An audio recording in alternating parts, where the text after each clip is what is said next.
Assalamualaikum warahmatullahi wabarakatuh. Halo teman-teman, perkenalkan nama saya Zahwa. Di sini saya akan bercerita tentang kisah perjalanan Imam Syafi'i menuntut ilmu. Selamat menyaksikan. Ketika berguru di kota Mekah, Imam Syafi'i diperintahkan oleh gurunya, "Wahai Muhammad, pergilah engkau ke Madinah untuk berguru lagi. Karena sesungguhnya ilmuku sudah habis semuanya kuajarkan padamu." Imam Syafi'i pun menuruti perintah sang guru, dan beliau segera berpamitan dengan sang ibu. Berkatalah sang ibu, "Pergilah engkau menuntut ilmu di jalan Allah. Kita akan bertemu nanti di akhirat." Maka Imam Syafi'i pun berangkat ke Madinah mencari guru untuk mengajarkannya ilmu. Sesampainya beliau di Madinah, beliau berguru kepada Imam Malik. Tak butuh waktu lama, Imam Syafi'i pun langsung menyerap ilmu yang diajarkan Imam Malik, sehingga semua orang terkagum-kagum dibuatnya, termasuk sang guru yang pada saat itu merupakan ulama tertinggi di Madinah. Imam Syafi'i pun menjadi murid kesayangan Imam Malik. Imam Syafi'i kemudian mengembara ke Irak dan menimba ilmu di sana. Beliau berguru kepada murid-muridnya Imam Abu Hanifah, atau disebut Imam Hanafi. Meski sudah banyak menyerap ilmu di Irak, Imam Syafi'i belum ingin pulang karena belum ada panggilan dari ibundanya.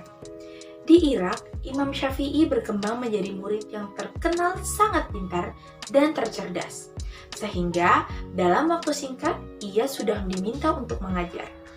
Ribuan murid berbondong-bondong datang untuk berguru kepadanya, hingga ia pun menjadi ulama besar yang terkenal ke seluruh penjuru Irak hingga Hijaz. Ibunda Imam Syafi'i pada setiap tahunnya juga melakukan ibadah haji. Pada kesempatan tahun itu pun, sang ibu melaksanakan ibadah haji.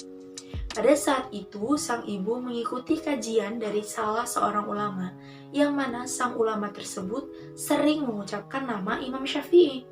Mendengar ulama tersebut sering mengucapkan nama sang anak, sang ibu pun mendatangi ulama tersebut dan bertanya, "Wahai Syekh, siapakah Muhammad bin Idris Asy-Syafi'i?" Sang ulama pun menjawab bahwa Imam Syafi'i adalah gurunya di Irak.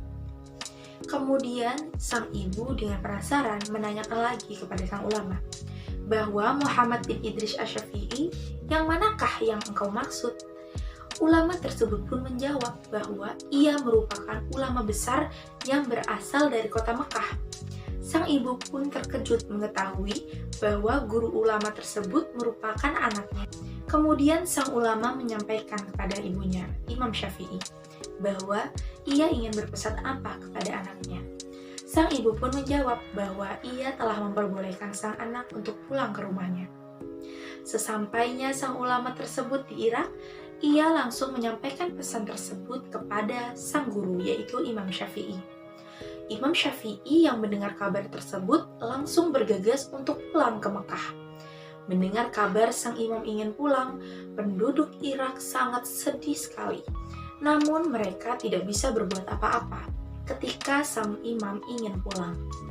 Masyarakat serta sang murid pun telah menyiapkan banyak sekali bekal untuk sang imam, karena sang imam telah menjadi ulama besar di Irak. Ia pun menerima bekal yang sangat banyak, yaitu ratusan ekor unta telah diterimanya dari masyarakat dan juga muridnya di sana. Sesampainya imam di pinggir kota Mekah, ia pun memerintahkan sang murid untuk memberitahukan sang ibu bahwa anaknya telah berada di pinggir kota Mekah. Sang ibu pun bertanya, apakah yang ia bawa? Sang murid pun menjawab dengan sangat bangga bahwa sang imam membawa ratusan ekor unta dan harta lainnya. Tetapi bukannya senang, ibu Imam Syafi'i malah marah. Apa? Syafi'i membawa ratusan onta, aku menyuruhnya berkelana bukan untuk mencari dunia. Katakan pada Syafi'i bahwa dia tidak boleh pulang ke rumah, tegas ibunya sambil menutup pintu dengan marah. Muridnya pun sangat terkejut ketika mendengar ucapan dari sang ibu. Dengan rasa bersalahnya, sang murid pun kembali menjumpai sang guru, yaitu Imam Syafi'i. Kemudian dia menyampaikan bahwa sang ibu marah dan tidak memperbolehkannya pulang. Mendengar berita itu, sang imam pun sangat takut dan menyuruh sang murid untuk mengumpulkan seluruh orang-orang miskin di kota Mekah. Kemudian ia memberikan seluruh harta yang ia bawa tadi, hingga yang tersisa hanyalah kitab-kitab dan juga ilmunya.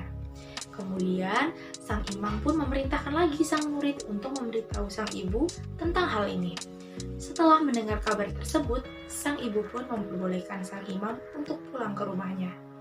Nah, itulah tadi teman-teman cerita dari kisah Imam Syafi'i dalam menuntut ilmu. Semoga teman-teman dapat mengambil hikmah baik dari cerita ini. Terima kasih telah mendengarkan ceritanya. Assalamualaikum warahmatullahi wabarakatuh.